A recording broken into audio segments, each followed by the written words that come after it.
Disparu depuis le 27 mars dernier, le corps de Karine Esquivillon a été retrouvé sans vie.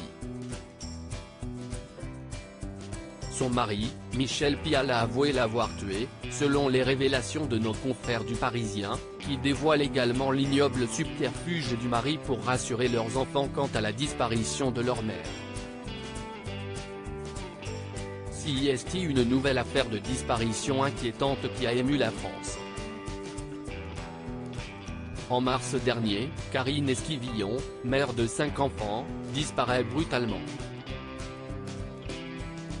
Selon son mari, Michel Pial, son épouse de 54 ans a quitté le foyer familial de façon totalement volontaire.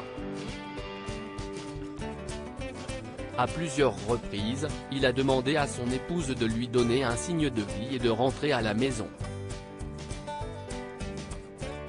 Mais, voilà que depuis quelques jours, l'étau autour du mari s'est resserré. En effet, ce mercredi 14 juin, Michel Pial, 51 ans, a été placé en garde à vue par la section de recherche de Nantes.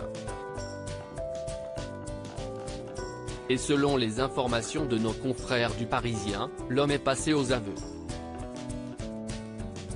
Le corps sans vie de Karine Esquivillon retrouvé en effet, dans la nuit du 15 au 16 juin 2023, Michel Pial a reconnu avoir tué son épouse par arme à feu.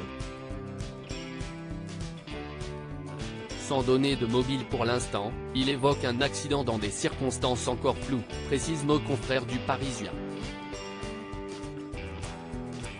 Après être passé aux aveux, Michel Pial a également indiqué le lieu où il s'est débarrassé du corps de sa femme, un bois de Vendée. Karine Esquivillon, sans vie, a alors été retrouvée par les enquêteurs. Ce vendredi 16 juin, il va être présenté à des juges d'instruction pour enlèvement et séquestration ainsi que meurtre. Des aveux qui confirment ainsi les doutes des enquêteurs. En effet, de nombreux éléments ont fait converger les suspicions des gendarmes vers Michel Pial. Les enquêteurs se sont rendus compte que le téléphone de Karine Esquivillon a été éteint et rallumé plusieurs fois entre le 27 mars et le 9 avril, période à laquelle la mère de famille était déjà introuvable. Et à chaque fois, le téléphone portable de son mari bornait à proximité.